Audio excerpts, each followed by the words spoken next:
The kiss lasted only a few seconds, but it destroyed every careful boundary I had spent 3 years building. My boss pulled away beneath the bright glass roof of the hotel terrace, her eyes shining with fear rather than triumph, and before I could understand what had happened, she disappeared into the crowd. The next morning, she stood beside my desk with trembling hands and asked the one question that made my heart stop: whether I remembered any of it.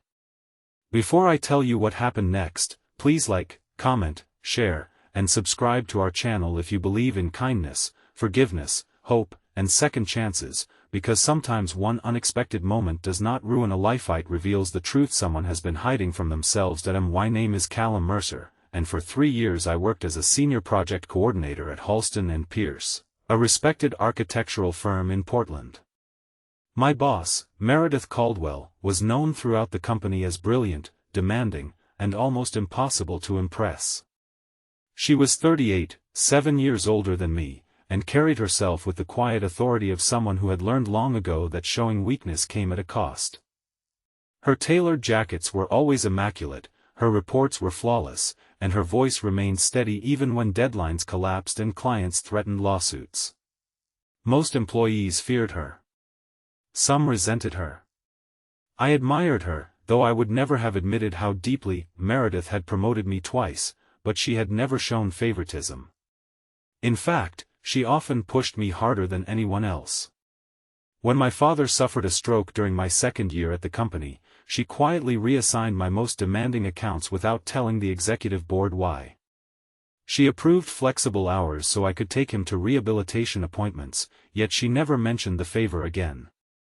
When I thanked her, she simply said that good employees should not be punished for loving their families. That sentence stayed with me because it was the closest I had ever seen her come to revealing her heart. The company party was held on a Saturday afternoon to celebrate the completion of a major waterfront development.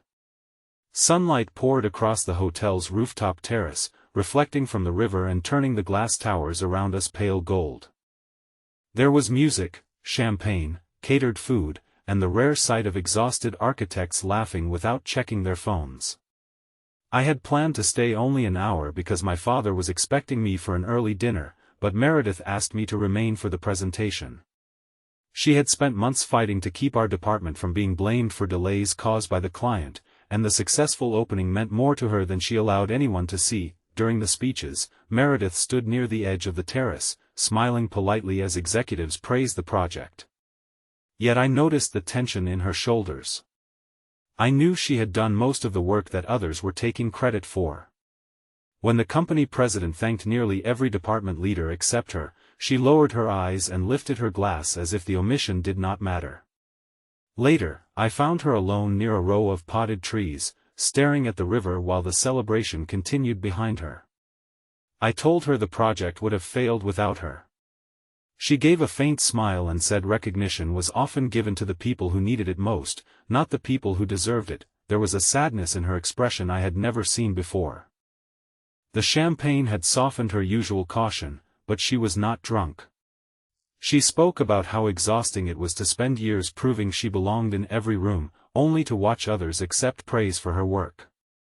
She admitted that her former fiancé had once told her she treated life like a competition she was terrified to lose.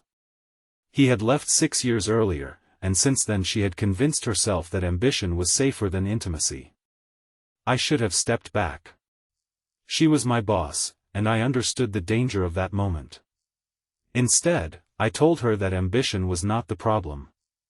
Loneliness was. Meredith looked at me as if I had opened a door she had spent years holding shut. The party continued in full daylight around us. People laughed near the bar, servers carried trays between tables, and sunlight warmed the stone beneath our feet.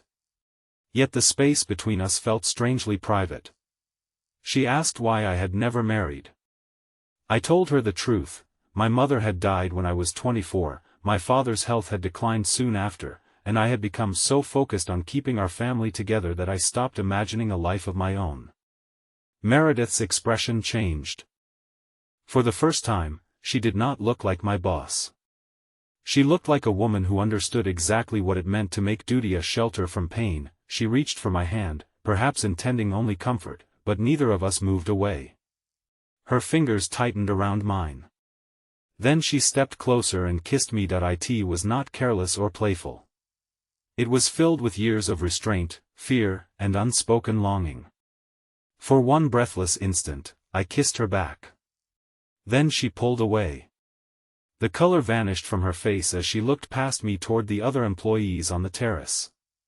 No one seemed to be watching, but panic had already taken hold of her. She whispered that she was sorry, released my hand, and walked quickly through the crowd.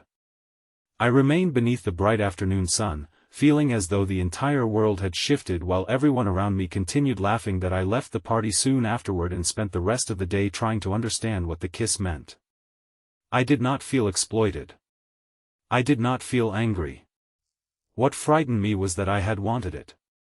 I had wanted Meredith long before the party, perhaps from the first time she had quietly protected my job during my father's illness. But wanting her did not erase the imbalance between us. She controlled my salary, my assignments, and my future at the company. Any relationship between us could damage both our careers and make every achievement I had earned appear questionable. The next morning was Monday, and sunlight streamed through the office windows as I arrived earlier than usual.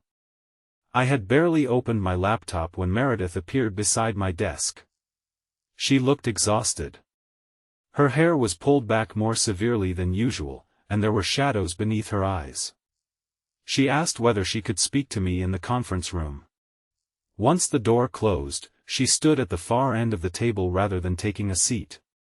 Her hands trembled slightly as she asked if I remembered what had happened at the party. The question hurt more than I expected. For one terrible second, I believed she wanted to pretend the kiss had never happened. I told her I remembered everything. Relief and fear crossed her face at the same time. She explained that she remembered too, but she had spent the previous day terrified that the champagne had affected me more than she realized. She wanted to be certain I had not been too impaired to consent. Then she apologized, not only for kissing me, but for placing me in a situation where I might feel unable to object. Meredith said she had already written a statement for human resources. She was prepared to report her own behavior and request that I be transferred to another supervisor. She insisted that my position, salary, and reputation would be protected. Her voice remained controlled, but her eyes filled with shame. She said she had crossed a professional boundary and would accept whatever consequences followed. That I should have felt relieved by her honesty. Instead, I felt something inside me break. I told her that the kiss had not been one-sided. I had kissed her back because I cared about her. Meredith stared at me, and for a moment all her discipline disappeared. She admitted she had cared about me for nearly 2 years, but she had hidden it because she never wanted her authority to influence my feelings. The kiss had not been planned. It had happened after months of loneliness and one moment of emotional weakness.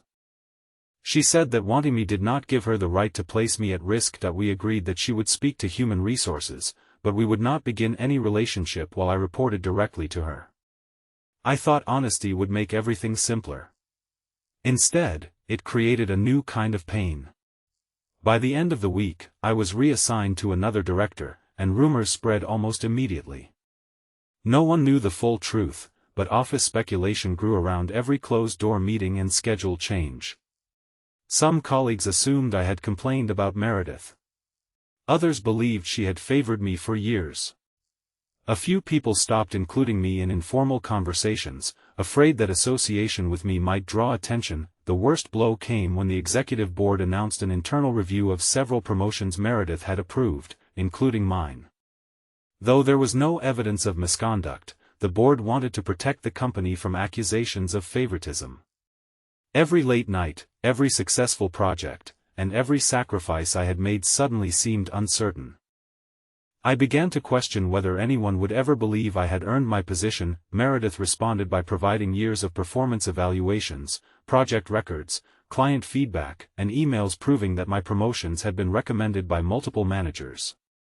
She also volunteered to step away from the upcoming partnership selection until the review was complete. Becoming a partner had been her goal for more than a decade.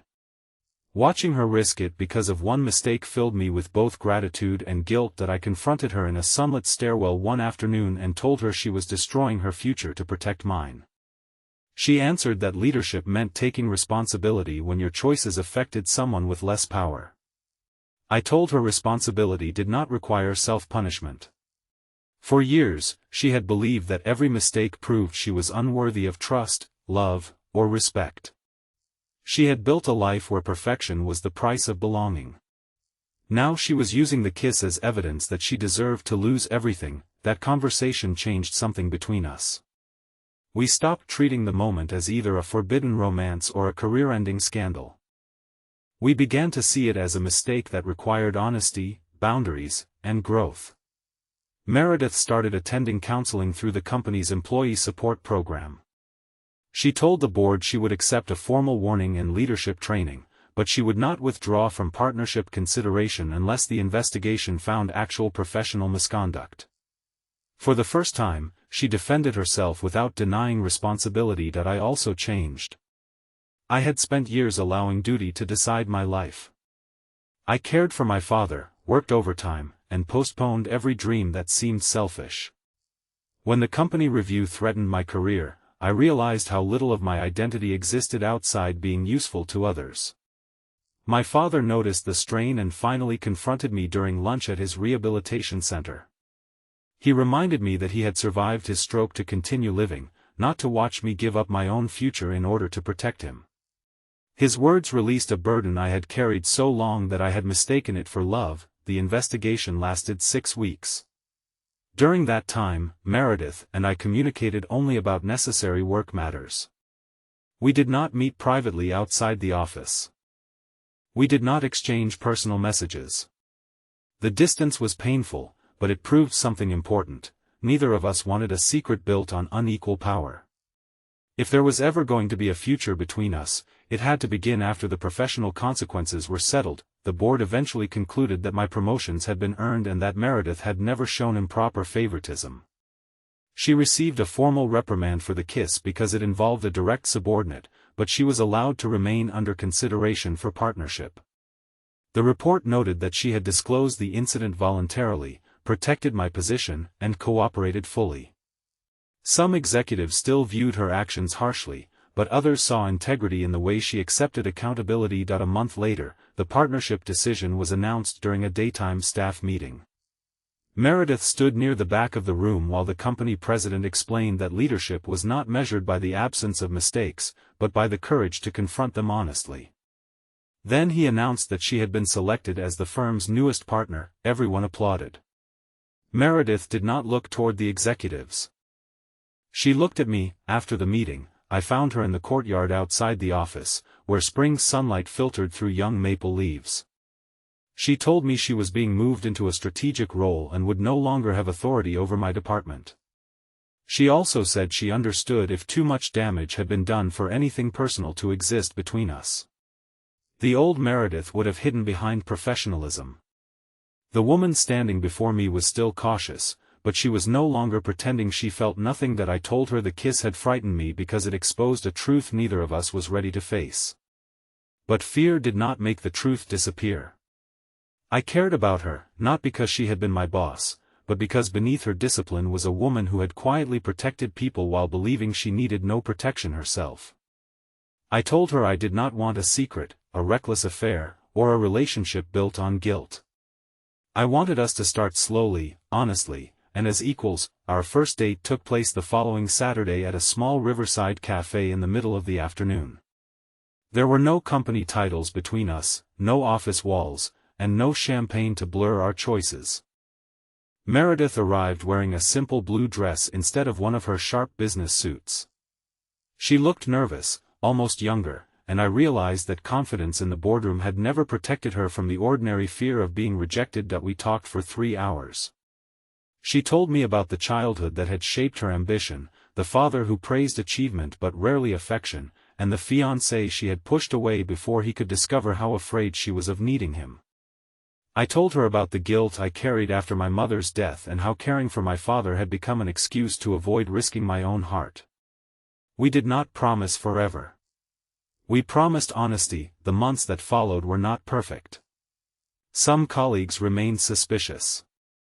Meredith sometimes retreated into control whenever she felt vulnerable, while I had a habit of hiding my needs until resentment formed. We learned to apologize without turning every mistake into a catastrophe. We learned that forgiveness was not the erasing of consequences, but the decision to grow beyond them.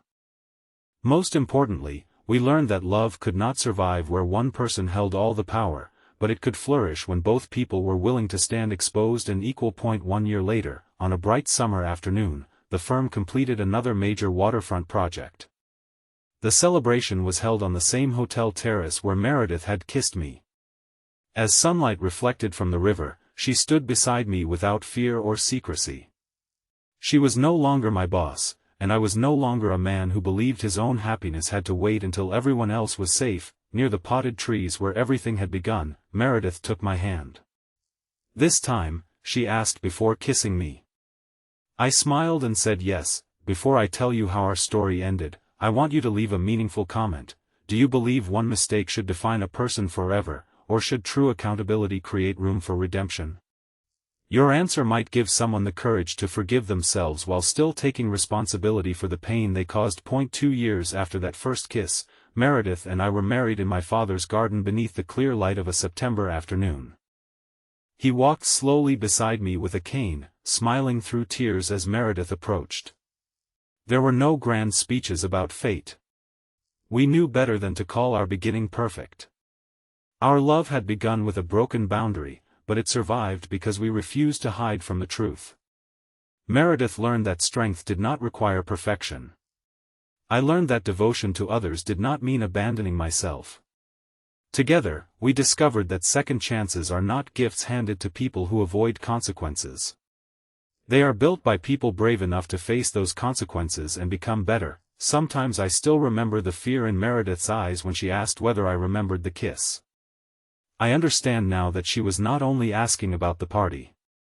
She was asking whether I remembered her humanity beneath the title, the authority, and the mistake.